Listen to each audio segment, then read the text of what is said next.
Welcome back to a new episode of NH Unscripted. Whew, got a shower off the last episode. I got my Nehru jacket on, my bell-bottom pants, and my platform shoes. Yeah, baby, we are trucking. My goodness. We are coming in hot again today. Today, you know the routine. Fire up the lava lamp. Light that incense. Kick back on your waterbed. I had a waterbed when I was, well, nobody cares. 1450 AM, 103.9 FM. On your Sony Walkman in Concord, 101.9 FM. For the beautiful souls in Manchester, we are coming to you from the not-so-overly ostentatious digs of the WKXL studios in Concord. Very happy to be out of bed. I need to thank my sponsor, Shaheen Gordon. Yes, we are so happy to have the law offices of Shaheen Gordon sponsoring this show, because everyone should know a good lawyer. Everyone. Hey, you might hit the lottery. You never know. You might want to start a business. You never know. Might need some copyright information. You never know. Everyone should know a good lawyer. Keep it in your back pocket. 603-614 5560 is their phone number. I can hear you writing it down. I'll take my time. 603-614. You got to get a new, did your pen run out of ink? 603-614-5560 is their phone number. ShaheenGordon.com is their URL. Go on out there and look around what's happening. We thank them so much. The law office of Shaheen Gordon in Concord, Dover, Manchester, Nashua, Peterborough, and Keene. A return visit. Angèlica Rosenthal, Mackenzie Goodwin in the house again. And we're talking about something kind of different-ish for Angèlica. Wait, it's not. Nothing's different. Angèlica, you have some new shows coming up, right? That you want to talk about? I do. I have, I'm doing the teen show at KCT, which is Hadestown Teen Edition. And then I have, around the same time that show goes up, auditions for ACT's final show of the season, which is A Clockwork Orange. What? A little bit of a weird contrast. Yeah. Let's get into Hadestown. I don't know a lot about it. What's the whole concept and what? Yeah, so it's a very New Orleans jazz musical, you know, as they go. And it's the story of Orpheus and Eurydice. The big thing that we're working on in this show is building a revolve on the Dairy Opera House for it, so that the whole set will rotate. And when people get dropped into the underworld, they will get dropped right into the trapdoor that's there. Wait, what? There's a trapdoor and a revolving stage? It feels like the vibe to me. Yeah. And it's nice because a lot of the kids who are in Hadestown have never done a show at KCT before and are just like really biting into it and really, really passionate about it. And actually, funny enough, they were all there to help move An American Idiot. So they were all game to help wherever. They're so eager. They're so talented. And I would argue that I've put a lot more dance into Hadestown than it normally has. They're just so game for anything. Wait, what's the age group? 12 to 19. Okay, and and it's based on what? Some Greek? Orpheus and Eurydice. Rolls off the tongue. Yeah. So what's the plot? So Orpheus falls in love with Eurydice. She's like hungry, and he's like, I gotta write this song. I gotta do that. And then she's like, you say she's hungry, and he says, I gotta write a song? Yeah, they're like poor, and winter's coming. He's like, I'm so too busy writing a song right now. I'm gonna need you to wait till I finish it. So she's like, I gotta go find food and like shelter. And then she makes a deal with Hades to go to the underworld where she will have that. And she'll have food and shelter? She'll also be dead. And then Orpheus is like, Side note. Guys, I finished my song. Wait, where'd she go? Oh, no. She's in the underworld? Uh-oh. And then he runs his little self down there and cries about it, sings the song he wrote, and then Hades goes, all right, whatever, fine. You guys can go, but if you're going to walk in front of her, she's going to walk behind you. If you turn around, then she goes back, you get nothing. And it's just like a test of trust. He turns around. R.I.P. What? That was a wild summary. That is the story. I don't think I left anything out, I'm not really. sure I got my head wrapped around that. Yeah, it's terrible. I used to say that I thought Danny Zuko was the worst man in musical theater. And then I said Curly from Oklahoma. And I'd say it's a pretty tie between Curly and Orpheus. No, really, give us your opinion. I don't like him. Concord High just did it not long ago. It's very popular. Yeah, no, I've been in contact with them to see if their Revolve will fit. Oh, that's a brilliant idea. Yeah. And? I've been doing American Idiot. I don't know yet. Oh, man. Does it have to have a revolving stage? No. Is it? Okay. No. Does it have to have a trap door? No, but like, how else you slide down into the underworld? If you don't go down. Sweeney Todd. It's going to be similar to that vibe. And I don't know if you recall when I did Sweeney Todd, but people rocketed into that basement. It's going to be a hard hat area. So, why is it so popular? What is it I about have that? no idea. Yeah? I don't know. I don't know what I was doing when the show came out, but Mackenzie, I you ever missed the done it? boat. I'll I let got you this. talk about I it. got Okay, all right. I, unlike Angelica, am a bit of a fan of Hadestown. Oh, I saw it in New York a couple of times. It actually, fun fact, the original productions were up in Barrie, Vermont. So it's a little local. Yeah. And I just think the music is beautiful, and Oh, for sure.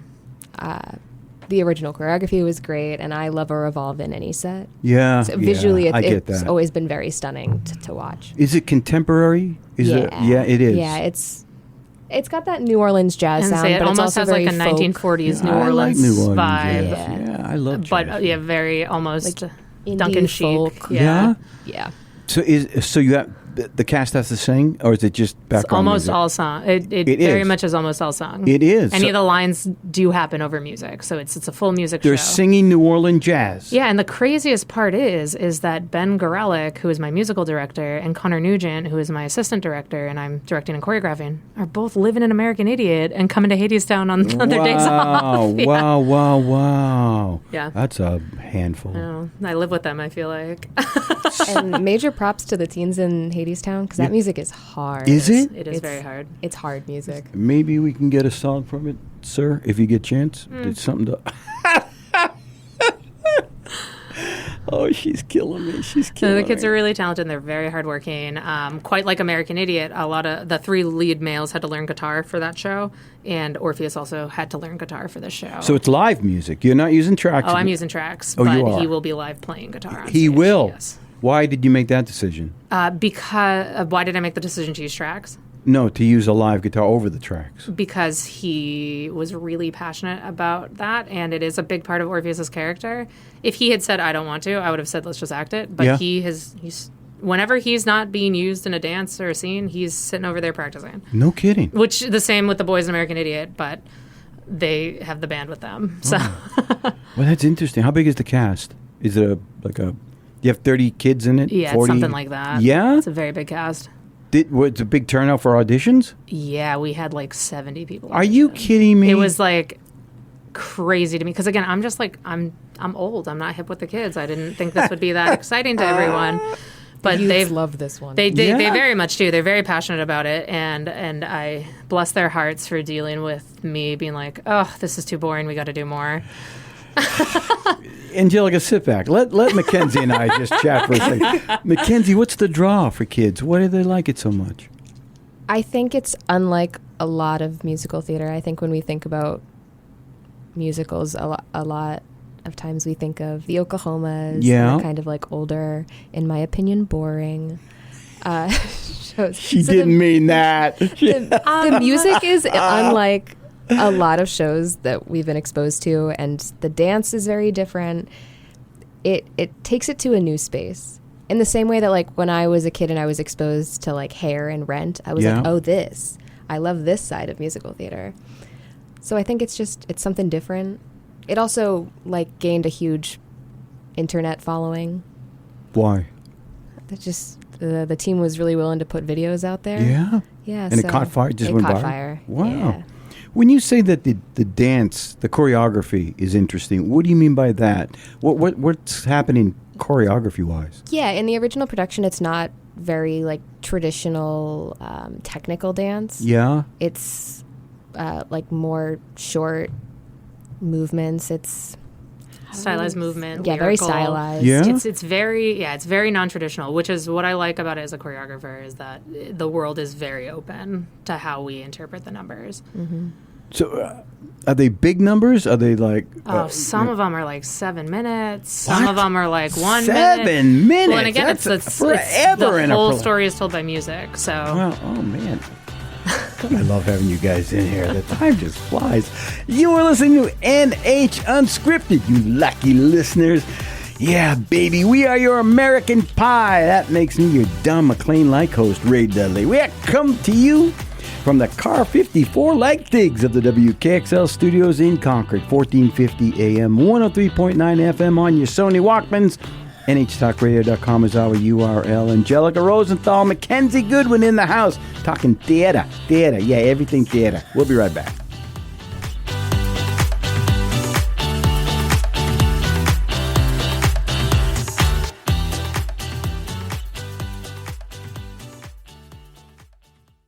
How to get to Hades Town. You have to take the long way down through the underground under cover of night. Laying low, staying out of sight. Ain't no compass, brother. Ain't no map. Just a telephone wire and a railroad track. Keep on walking and don't look back till you get to the bottom line. Wait for me, I'm coming. Wait, I'm coming with you.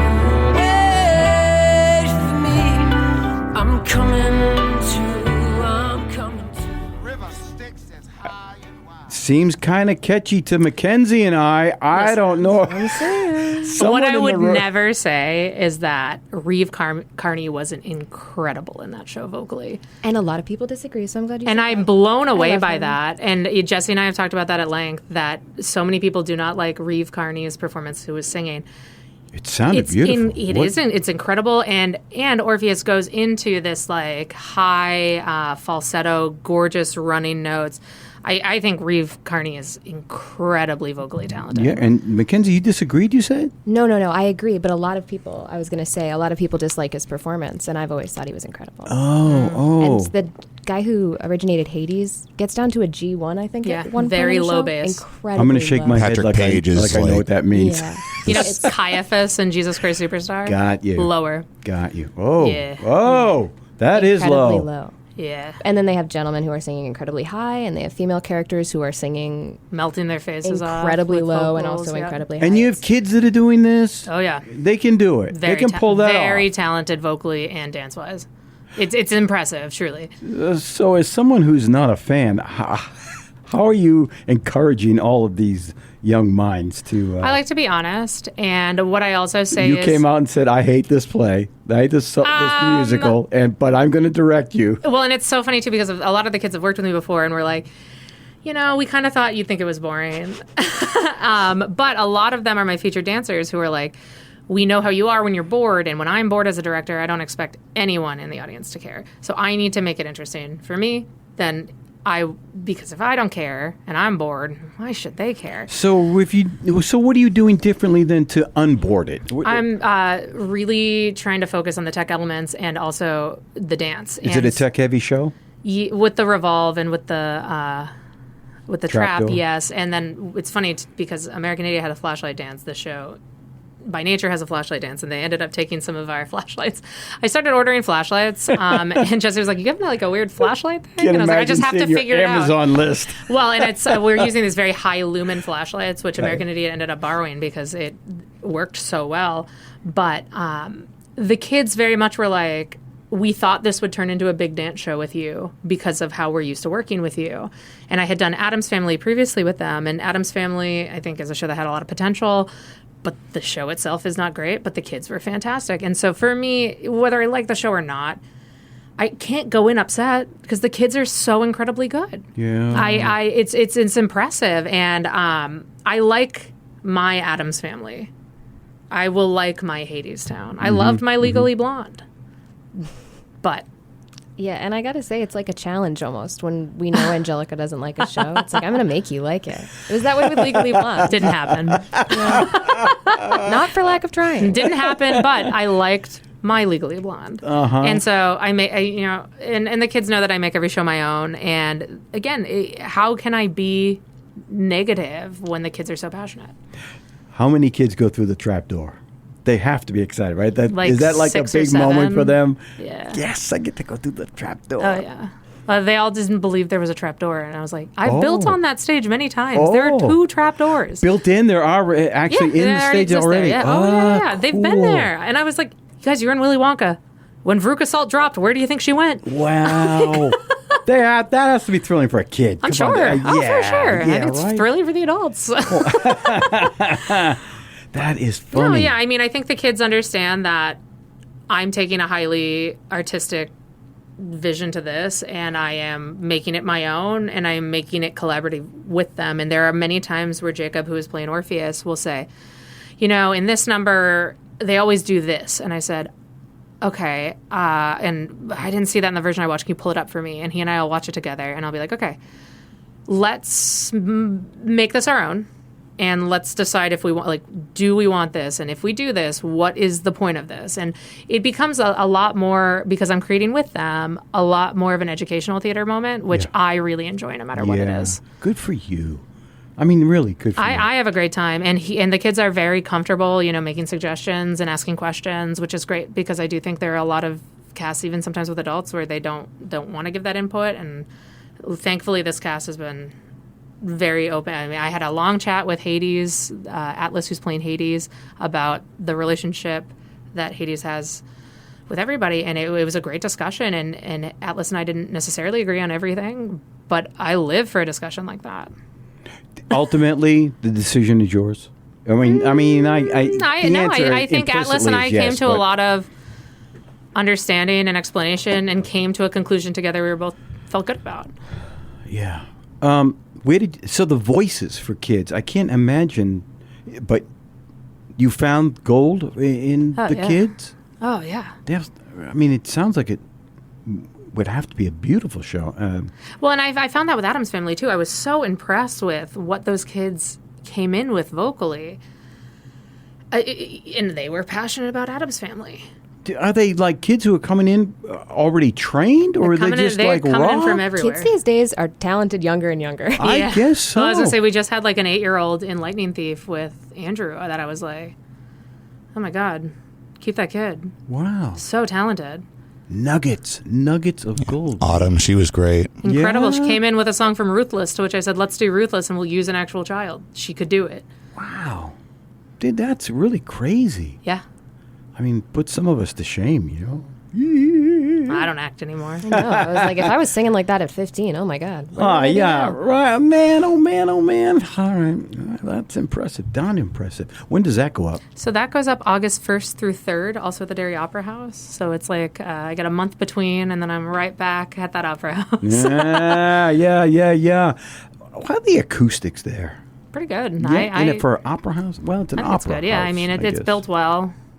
I never need a mic there. Yeah. I didn't need a mic at the Concord, what is it? The Capitol Center either, though. Oh, okay. They're like, you want a God mic? I was like, I don't need it. Yeah. So August, what again? Give me the... Yeah, August 1st through 3rd. And where do they get the ticket information from? What was the KCTNH.org. Okay, KCTNH.org. Mm-hmm. All right. And that's Hadestown. That is Hadestown. You have another show, which... We'll be had auditioning Tech Week of Hadestown. Well. Busy. For sure. That show would be? A Clockwork Orange. Ooh, strikes fear in the hearts of mankind. Was that your decision to do a Clockwork Orange? It was my idea. It was the board decided. I was actually kind of surprised they were really amped about it and greenlit it very quickly. I was pretty surprised, but I'm not complaining.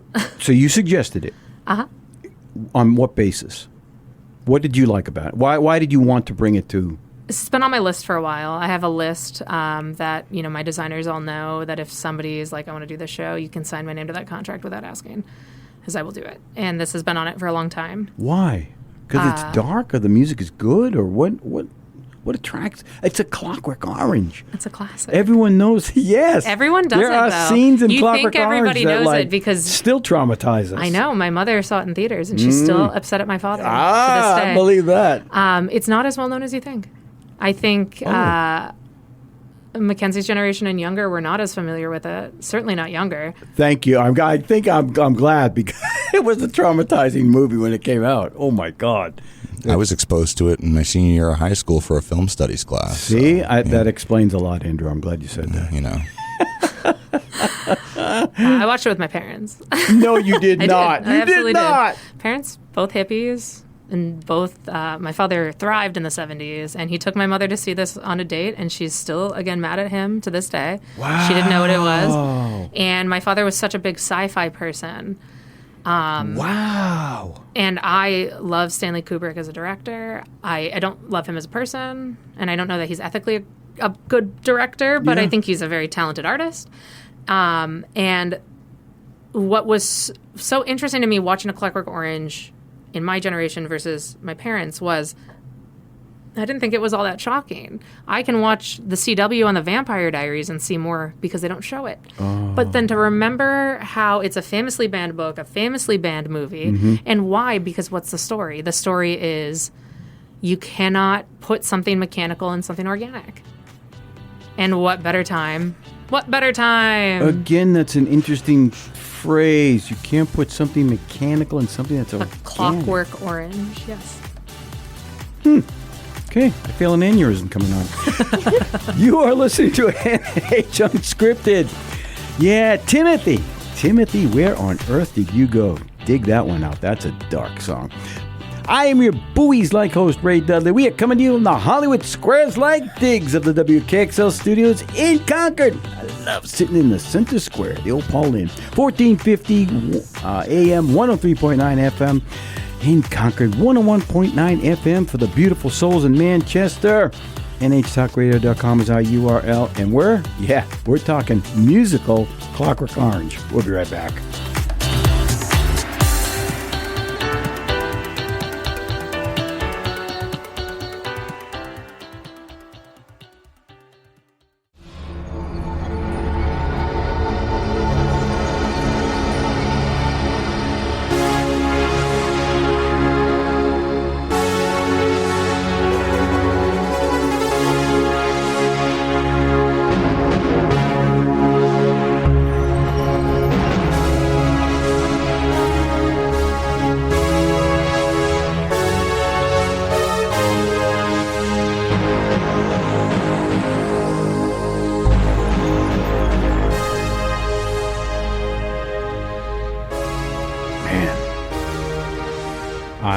Clockwork Orange. Mother of God. It's not flashing over your eyes. No. There are things that you see in that movie that I'm wondering seriously how you're going to pull those off on stage. Such as? No, I can't. I cannot enumerate. I refuse. But there are acts that take place, violent acts. That's the whole point. It's ultra violence. Ultra is the key word. Is how Alex describes it in the show, yeah. Yeah. Are you planning on putting all of those? I mean, you holding back on anything? Is it all in the play? That what's in the movie? More or less. Actually, I think you're hoping more than less. Well, it follows the book a little bit more, and what I would say is that the book is worse. That's hard to believe. Oh no, it is. I'm not reading it. I'll watch the movie. I will not read the book. It's actually a very challenging read, too, because it is all written in this like hybrid Russian slang Shakespearean language, and there is a dictionary in the back that you can kind of toggle back and forth. But once you start acclimating to it, you start hitting these context clues. It's very immersive of a book. I would not want that. Not for a second. My mind would just snap. It's really brilliantly written that way. That you have this key that you're kind of going back and forth for a while, and then you hit like 20 pages in, and you're like, I don't need to. I get it. I get what they're talking about. It's all. And Alex does talk that way throughout because he is the narrator who we just have to trust, and I don't know how trustworthy I would call him at all. Yeah. But So let's pull this thing apart for a Sure. minute before we get into what you're looking for. For people who do not know, what is this about? yeah, so it's about Alex DeLarge. He's a youth. In the movie, he's kind of portrayed as like a 20-year-old. That would be Malcolm McDowell. An incredible performance. In the book, he's 15. Okay. Ooh. Mm-hmm. That's dark. You know, I dark know. dark realities exist. It was, just watching them travel throughout the city was just frightening. It's just, I see a lot of parallels to the world right now. dang, she's dark. Oh my gosh. You're mine, girl. Yeah, everybody else has to deal with it. So what's actually happening? What's the overall story Yeah, so the here? overall story is this Alex and his gang of droogs kind of go terrorize people, and society isn't really cracking down super hard until there's kind of some inner fighting, and they set him up to get caught. He goes to prison, and what happens is while he's in prison, the government kind of comes in with this new treatment they're doing, the Ludovico treatment, which should cure criminals. And so what it does is it makes you violently ill when you have intense, violent, That's or the scene I sexual think desires. that most people remember from the movie. Yeah, where right? his eyes are kind of Yeah. peeled open. Yeah. I've consulted a doctor. I'm unfortunately not able to get that equipment. Huh, that breaks my heart to Well, hear that. Malcolm McDowell in the movie went blind doing that scene. Are you kidding me? For I did a not while. hear. Wow. Yeah, Well, I can so- see why, but Fine, I get it. So they cure him, quote unquote, and then they release him back into the world, and we get these after throwbacks to everybody he was terrorizing before, now terrorizing him, and he is no longer able to help himself, including his friends who used to be in the gang, who have now become cops and now can take their violent tendencies in a way society accepts them, and just destroying this guy. He kind of ends up family disowning him on the street, but he cannot defend himself for anything. He ends up at this house of a man whose wife he terrorized with a violent sexual crime. Right. He doesn't recognize him, and they use him as a political statement that the government is being unethical and mind controlling. So because the treatment was they played Beethoven over and over and over, they play Beethoven, he can't take it, he loses his mind, and he throws himself out of a window. He ends up in the hospital. It becomes this real big political theater of, they undo the treatment. The government apologizes. They do this big photo op. All is well. But all is well ends up is Alex is back to exactly how he was. man, oh man. It's an incredible story. Yeah, I am going to rewatch the movie. How are you going to pull some of that stuff off? Obviously some of it would be done off stage. Like he's not going to throw himself out of a window. In Depends your what the show, actor's could he? willing to do. I know. I had to back that up for a second. But are you planning on do you want this to be as in people's faces as possible? Yeah, because that's what it was in the 70s. It was so It was, but it was a so different. I talk about a shock different value. day. Yes. Yeah, but anything that's was done in that movie, I could go watch. I got Game of Thrones showed me more. There was a lot left. That's a great point. Unfortunately, A lot left to the imagination, which maybe made it scarier, and so I think there's a lot to play with that. But the blatant sexualized moments of nudity and violence, I think, are very important because it builds the world where it's dystopian, and this is what the world is. Yes, that's silence. I'm thinking. I'm trying to have a comeback there, but it's just it's not something that I would think. How many people do you think are going to go see it? Have you had a lot of people like, oh, that interests me? I don't really talk to people. I just do my own thing. This is my shocked face again. I don't know. I think it was a big shock when we announced it. Yeah. Were there like a lot of interest? Did you have people like, oh, I need to know when auditions are? It was a lot of like tagging other people and being like, oh, did you see this? I think the interesting thing is this show was done, I believe, with 6 people on Broadway playing like hundreds of roles. Wow. I don't particularly intend to do it that way. I think what's nice about the show and the way it's set up is if people's schedules are really busy, there are some roles that are just in 2 scenes. And it can be very flexible to an actor's schedule. That being said, I can double people. These are all options. There's some roles that come on for a second, and there's some roles that are on throughout the whole show. Have you seen it? I have seen pieces of productions I don't think were legal. We'll leave that right there. We'll park that. I don't think they followed the script. If someone went on YouTube, you can YouTube's got find everything. You can but- find things, but I don't know because Stanley Kubrick. I'm How sorry, not new Stanley is it? Kubrick. Not that old. It came out, I believe, when I was in high school. Because when I was directing Jesus Christ Superstar, and Mackenzie was a kid, we were looking at doing this show. This has Mackenzie been- looks like she was a kid last week. I mean,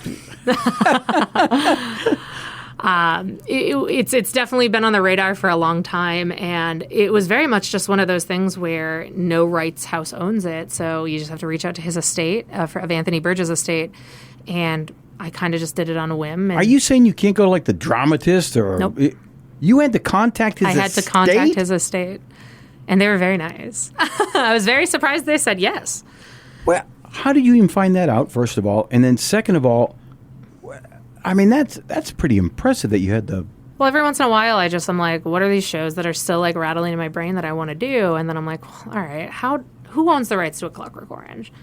And then no one. And it's just, on his estate's website, there is a section of like media, and the play is on there, and it says, you'd have to contact us for the rights. And I was like, all right, sure. What do Did they Yeah. put any stipulations like Yeah, you they had have to do this or you can't do this? They have or- a contract just like any other show. Yeah. Certain things have to stay in. I mean, Oh, what? yeah. I mean, it's you, but you have to be true to the show. And then it was just making sure that I had the correct version of the script and everything. And what we also need to do is send them our program and production photos to go into the archives of his estate.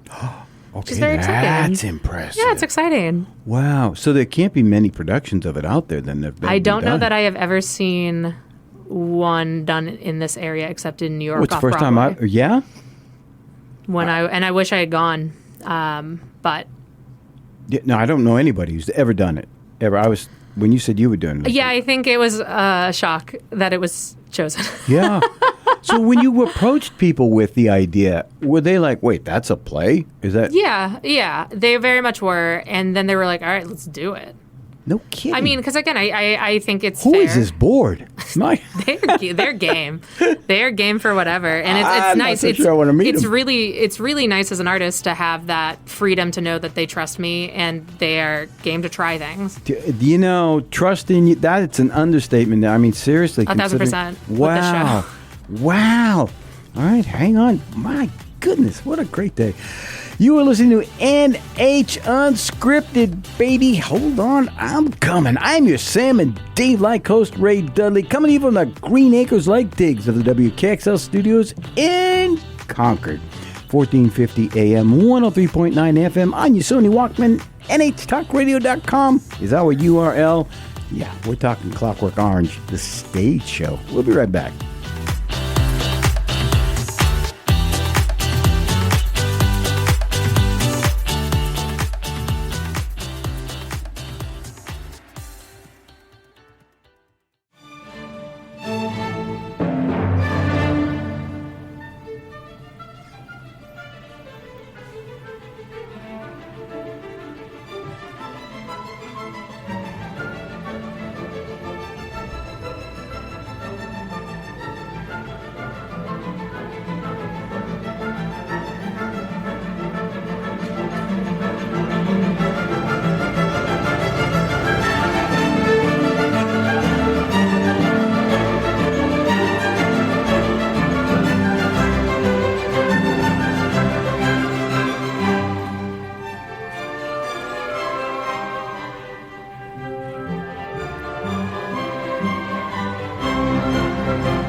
Yes, you have not stumbled onto Artful Living. This is NH Unscripted. Yeah, you won't hear that music very often on this show, I'll tell you that. Yeah. We are talking Clockwork Orange with Angèlica Rosenthal and Mackenzie Goodwin. So, when will this show go up? Yeah, so the show goes up October 24th through 26th. We wanted it the weekend before Halloween. Great timing. Great I timing. thought that was the vibe. Yeah. Very well. So, do you want to talk auditions? Yeah, so it's funny. I put auditions on Move-In of Hadestown, mostly because I'm not technical directing Hadestown. Okay. I have a team, which is great. I trust them. Always good. And it's actually the same team that built American Idiot. So Woo. they got that done. They can get this done. They'll be fine. So July 27th and 28th is when I will have auditions for Clockwork Orange. They'll be at the Dairy Opera House because I'll be there for Hadestown. And I'll just walk downstairs to watch auditions for a Clockwork Orange, then walk back up to Hadestown. Wow. Are you looking for anything in particular? Yes and no. Okay. Yes and no. I have ideas, but my ideas change. My plan is to do full frontal for the show, pending actors' willingness to do that. That will not affect my casting. If somebody is cast in that role and does not feel comfortable doing that, I can certainly pivot and not do that. I have had many actors who are very willing to do full frontal, though. Yeah. Is that required in the script? No. Okay. Okay. No.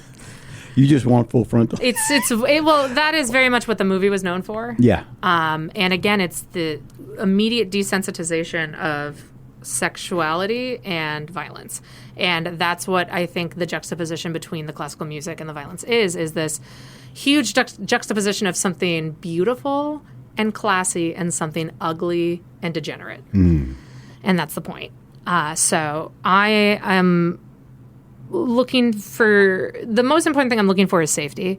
So I've hired 2 mental health professionals to work on the show with me and the actors. That's interesting. Okay, we'll get to that in a second. And I need actors who are comfortable and willing to try and play with very challenging, dark moments. And not blindly and not unwavering, but people who, and I don't think you walk into this audition without having that baseline already, is that I'm willing to try this to the best of my ability. That's all I'm really looking for. Okay. And I'm going to shape everything around everybody who I cast. So that's a warning. Let's talk a little bit about that. There's a huge warning, and this is the first time I've put a warning on my auditions. Yeah, I have read the disclaimer above, and I understand that though my character may not be participating in this will be happening on stage.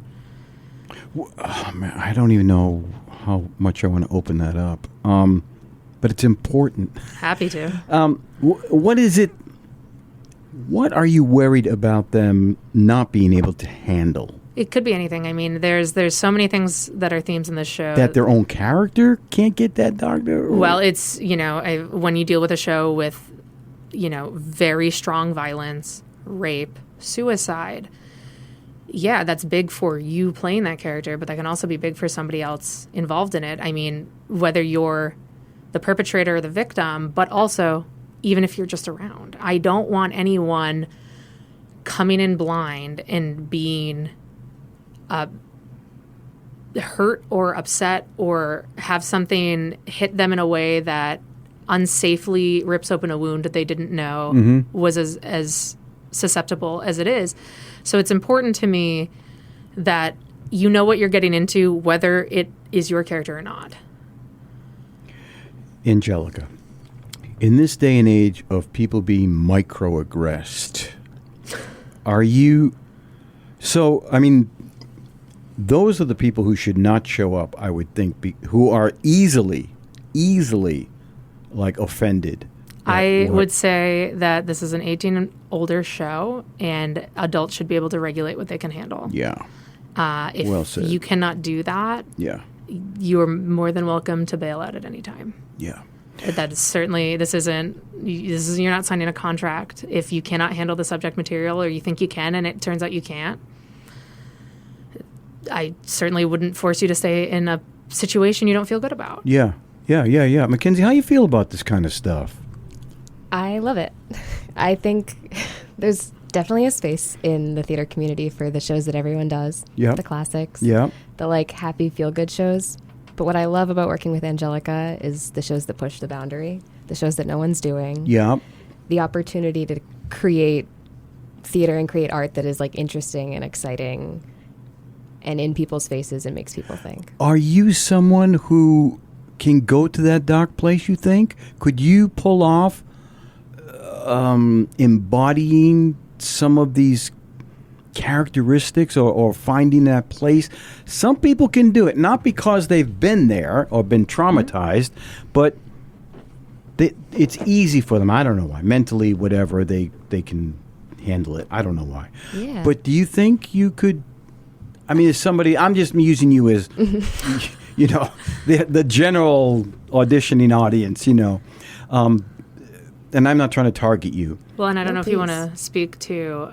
I don't subscribe to the Stanislavski method of acting of draw off what you've experienced. Yeah. I subscribe to the Meisner theory in acting, which is we try it a bunch of different ways and find the way that works. Yeah. I think I can do it. I think one of the first shows I did with Angèlica, we did Spring Awakening, the play, not the musical. I had to find some pretty dark stuff in there that deals with some similar heavy topics. We did Next to Normal a couple years back, which deals with a lot of the mental health stuff. Yeah. And I love that kind of stuff. Yeah. And I think Angèlica creates a rehearsal space where you can go to those dark places and it doesn't need to affect you once you leave the building. So this is a very interesting topic because I think that this could be such a tremendous opportunity for actors who really get tired of the Oklahomas and the Annies and stuff and really want to bite, really want to create, really want to invest and produce something that maybe they've never done before. Am I right in that? I agree. It's, for me, I think of Mamma Mia ran on Broadway forever because it came out right around 9/11 and everybody needed an escape. Yeah. And they're trying to revive it right now because that's how bad everything is in their eyes on Broadway. And I say, not again. I don't want to escape. I not only don't want to escape, I want to live it and remember it and feel it and let that affect people because we can't just keep escaping. Mm-hmm. The world is a rough place right now. Let me show you what I think. And I noticed during COVID, it was a string of Sweeney Todd's and these fringier shows were coming back. And maybe that's partly because they were a smaller cast, but they never went away. Yeah. That's what people are looking for. Yeah. I just finished a weekend or two ago doing some theater with Kapow. And they do the off-brand kind of stuff, the what you would consider normally like black box theater. And there's such a niche audience for that kind of stuff. But now you're trying to broaden that base a bit. You're looking for a larger audience to come into that. If you pull this off, you'll have a tremendous cast that is... They'll love me or they're going to hate me. Yeah, right? It's high risk, high reward for me with an audience. Yeah, if they're in the early part, you've got them. I have no concern about the actors. I think that they have seen how very transparent everything is, and I don't think there is an understanding that it's a joke or that it's not going to be that bad. Ooh. Nope, it's not a drill. This is what it's going to be. This is not a joke. And it's been very transparent, so I do believe that the actors will be perfectly fine to work on this piece. It's the audience, but I have always lived my life that art is about inciting a reaction, and it does not need to be positive. Are there any technical aspects of this show that you have to... that are going to trouble you? Well, this show has like a bazillion different settings. And so that's a big part of it is how can we keep that minimalist idea as well as this highly technical futuristic idea. So I know that the LED platforms we used in Cruel Intentions are probably coming back in. Okay. And as much sci-fi as we can dig into it. I don't know how to thank you two enough. I mean that sincerely. The time flies. The time flies. All right. Dang it. You have been listening to NH Unscripted. Yeah, I'm going to go here. Hey, baby, they're playing our song. Yeah, I am your Buckingham like host, Ray Dudley. Yeah, coming to you from deep within the bunkers of the WKX. I'm deep. We're buried. We're just underground, baby. 1450 AM, 103.9 FM in Concord, 101.9 FM for the beautiful souls in Manchester. NHTalkRadio.com is our URL. Angèlica Rosenthal, Mackenzie Goodwin in the house, talking a lot. Go out. Go to the Derry website page. Go to kctnh.org. Find out what's going on. Come on. These people deserve your attention. I mean it. All right. Thank you so much, you guys. I appreciate you being here.